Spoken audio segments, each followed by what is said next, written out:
He already knew, the guys on our team.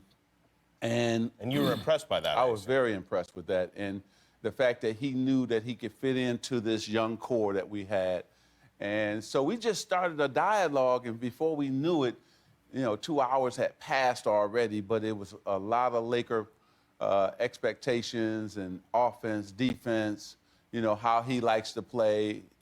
Homage to all the money you just gave LeBron. Well, we gave him a lot. Yeah, right. Now, the last time I was here, I got in trouble. So I know you make did. sure I don't get in trouble today. I got in trouble, too. People were mad. No more smiles, no more platitudes. Lakers legend Magic Johnson has finally broken his silence with a stunningly honest, unfiltered assessment of the franchise, LeBron James, and the daunting road ahead. In a tell-all interview, the architect of Showtime didn't hold back, revealing private frustrations, casting doubt on the current direction, and issuing a direct challenge to the king himself. This is the real talk no one else dares to give, straight from the godfather of Laker greatness. He said behind my back, I don't have the power that I thought I had to make the decisions. And I told him, when it's not fun for me, when I think that I don't have the decision-making power that I thought I had, then I got to step aside. Let me go back to the backstabbing comment, because you And those two guys, Magic Johnson, Larry Bird, saved the NBA, really saved the NBA from really going under, because at that particular point, it was only maybe 4 teams that were making money, out of at that time, I think they might have been 22 or 24. The setting was a long-form, intimate podcast interview, a format that promised depth.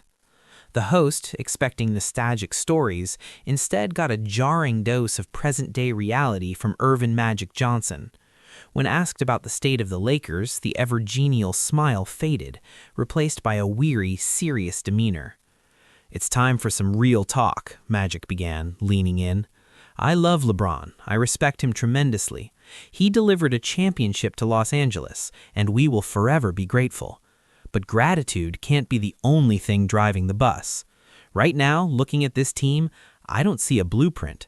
I see a year-to-year operation waiting on one man's decision, and that is no way for the Los Angeles Lakers to operate." He didn't stop there. He pinpointed the core issue, one that has simmered beneath the surface for years. The Lakers have always been about the future. We drafted, we developed, we built dynasties that lasted. Kareem, then me, then Shaq and Kobe. What's the plan after LeBron? Who's the next face? Are we developing him, or are we just hoping to sign the next big name? That's not a plan, that's a prayer. Magic then addressed LeBron directly, though he wasn't in the room. "LeBron, you're one of the smartest to ever play. You have to be part of the solution for what comes next. It can't just be about what you need for your final chapters. It has to be about what the Lakers need for their next decade. That's the responsibility that comes with the jersey. Are you helping us find the next you, or are we just enjoying the sunset?" The message was seismic. Magic Johnson, the ultimate Laker optimist, was publicly questioning the franchise's direction and challenging its biggest star to think beyond himself. It was an intervention from the mountaintop. Magic has thrown down the gauntlet, questioning both the front office's vision at LeBron's feet, saying, "Hey, that's on you, big man, because you had this."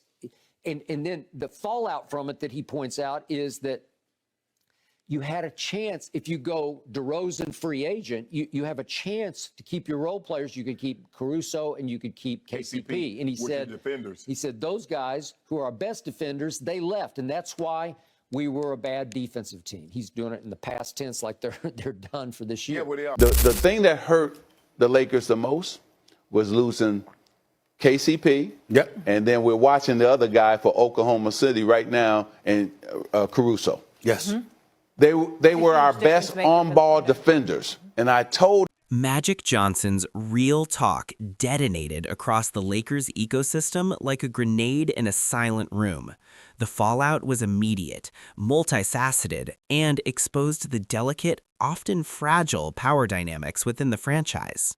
Within the Lakers' executive suite, a source described the atmosphere as a mix of deep discomfort and defensive validation.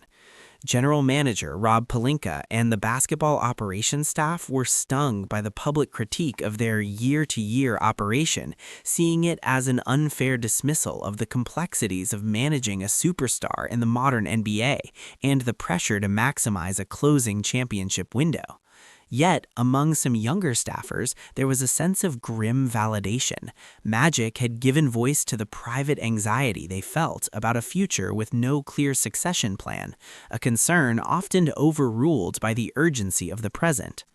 Jeanie Buss, the ultimate decision-maker, was reportedly thoughtful and pensive, understanding that Magic's words came from a deep love for the franchise, but also recognizing they added immense public pressure to an already precarious situation. She now had to navigate the ire of her current basketball leadership while privately agreeing with the legend's core concern. In the team's locker room, the players' reaction was one of quiet unease. While no one would speak on the record, the sentiment was clear. Magic's comments, especially the direct challenge to LeBron, had introduced a new external narrative into an already challenging season. It framed their daily grind not just as a pursuit of wins, but as a test of their leader's legacy-mindedness. For young players like Austin Reeves, it applied a subtle, uncomfortable pressure. Was he now being openly auditioned as the next face? And was LeBron James being publicly tasked with grooming him? For LeBron James himself, the situation was the most complex. He respected Magic immensely, but being called out so publicly on a podcast by a franchise icon put him in a near impossible position. To respond angrily would look defensive against a legend. To ignore it would seem to confirm a lack of investment in the future. His silence in the immediate aftermath was its own form of loud communication. The media and fan base fractured into predictable camps. One side hailed Magic as the only one brave enough to speak the hard truth, a necessary intervention from a concerned godfather. The other side accused him of undermining the team during the season, of creating unnecessary drama, and of being out of touch with the realities of modern player empowerment. The Lakers, yet again, were not just a basketball team, but a daily reality show where the plot had just been thickened by its most beloved former star. The pressure is on from all sides, but the true test isn't in the boardroom or on Twitter, it's on the court. All eyes are now on LeBron James's next game. Will he respond with a performance that silences doubt? Or will the weight of Magic's challenge become a visible burden? His first step back into the spotlight is critical. Don't miss it. Subscribe now. When it comes to you. Yeah, it is what it is. And that's okay. It won't stop me from loving the game, playing at a high level, doing it for my teammates, putting that uniform on. First of all, I'm blessed, man. I don't even know how I got here. I wasn't even supposed to be in the NBA if you go by statistics and things of me growing up where I grew up. And every time I go into If you want to be great and want to be like legendary, or not even, I don't want to even say that. If you want to maximize everything that you have with your career and your ability, LeBron James did not respond to Magic Johnson on a podcast. He did not post a cryptic quote on social media. He did not ask for a private meeting. He responded on the floor in the way he has for 2 decades, with a performance of such encompassing, intelligent dominance that it temporarily rendered all outside narratives irrelevant. The Lakers' next game was against a top-tier Western Conference opponent. From the opening possession, LeBron's approach was different. It wasn't the furious, scoring-centric barrage he sometimes uses to make a statement. This was a masterclass in orchestration, a direct answer to the question about his role in building the future. He played quarterback. He initiated the offense from the top, but his eyes were constantly scanning, directing. He called out defensive coverages to his younger teammates, pointing where they should be. He spent entire possessions off the ball, setting crushing backscreens to free up Austin Reeves and Rui Hachimura for cuts. When he did score, it was with ruthless efficiency, exploiting a mismatch, finishing through contact, taking only the shots the defense was forced to give him. But the defining sequence came in the third quarter. With the Lakers on a fast break, LeBron had a lane to the basket. Instead, he fired a one-handed cross-court laser pass to a trailing Austin Reeves, who drained a three-pointer.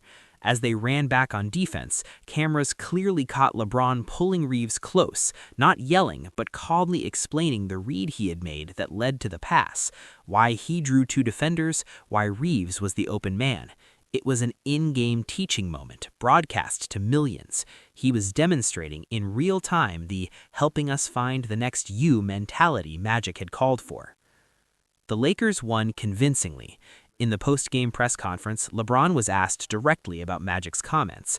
He smiled, a calm, knowing smile. Magic's a Laker legend. He's earned the right to say whatever he feels, LeBron said, showing respect while neither agreeing nor disagreeing.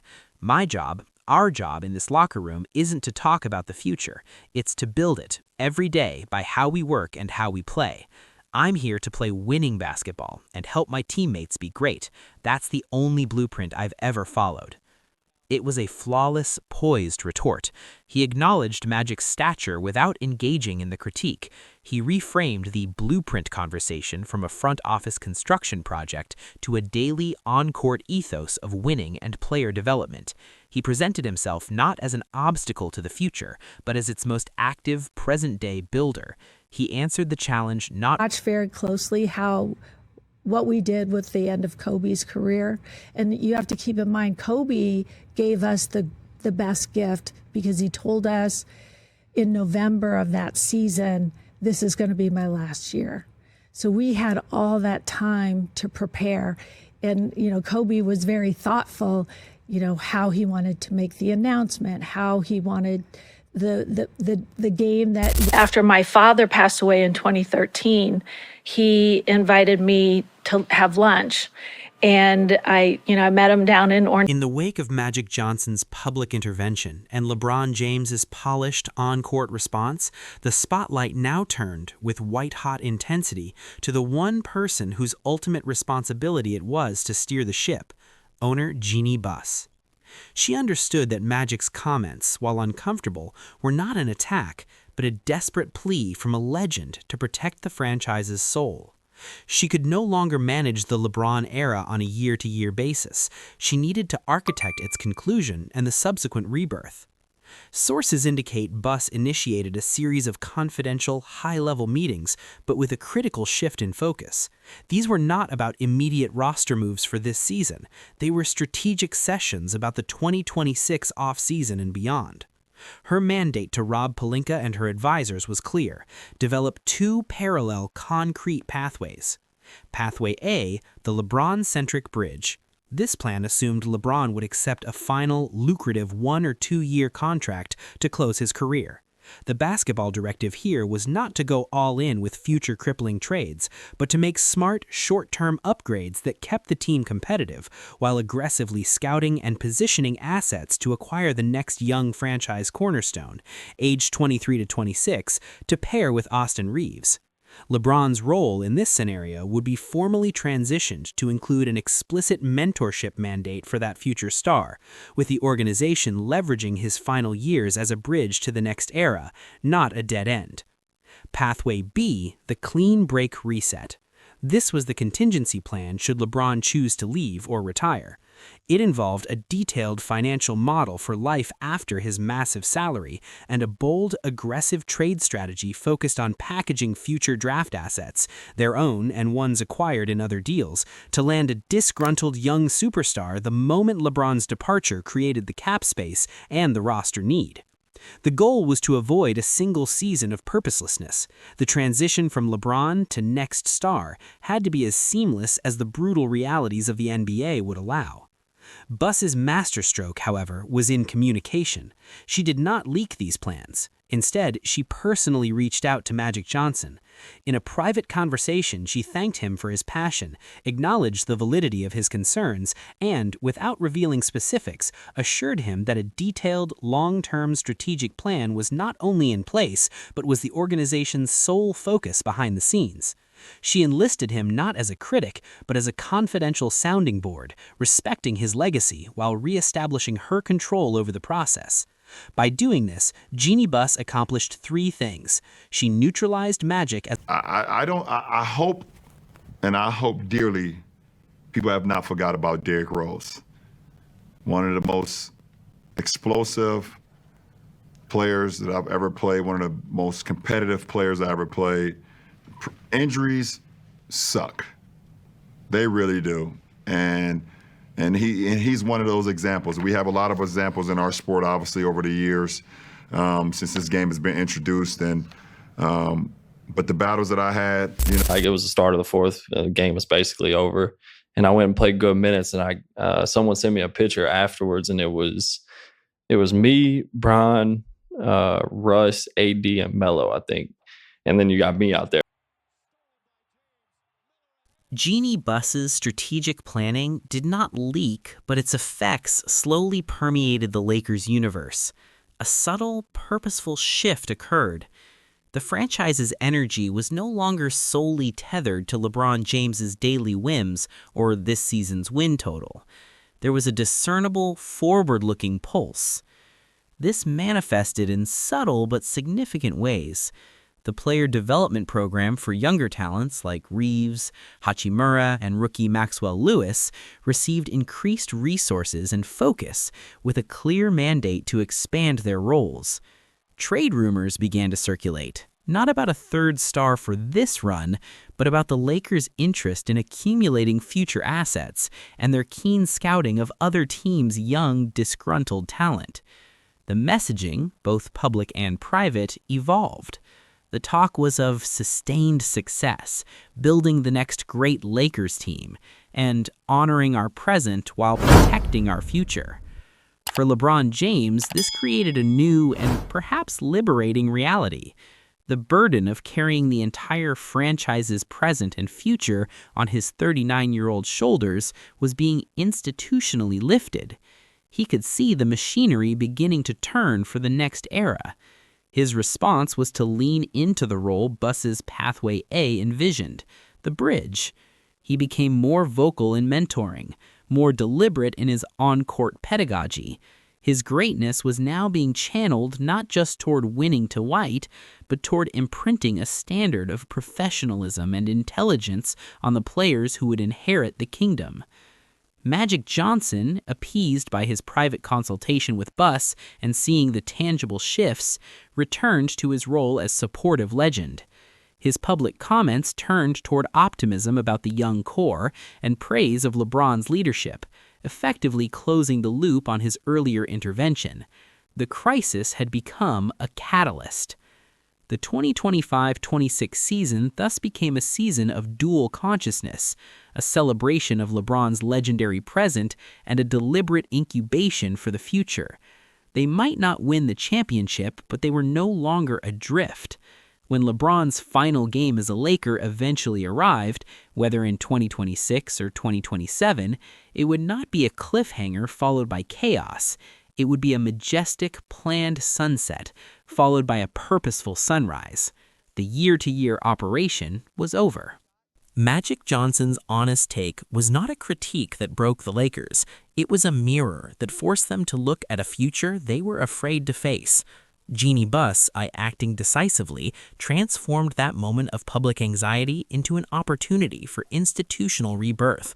LeBron James, by adapting his unparalleled game to include explicit mentorship, began securing the final crucial layer of his Lakers legacy, that of a transformative bridge between eras. In the end, the story reveals the anatomy of a modern dynasty navigating its own mortality. It requires the painful honesty of a legend like Magic to sound the alarm, the strategic courage of an owner like Jeanie to chart a new course, and the evolutionary grace of a king like LeBron to build the bridge he will one day cross. The Lakers' future is no longer a question mark. It is a blueprint, and for the first time in years, everyone in the organization is reading from the same page. What's more important for a legendary player? Chasing rings until the very end, or ensuring the franchise is healthy long after you're gone? Let us know in the comments. For more inside stories on the delicate balance of legacy, power, and planning at sports' highest levels, hit subscribe. We go inside the war rooms where dynasties are sustained.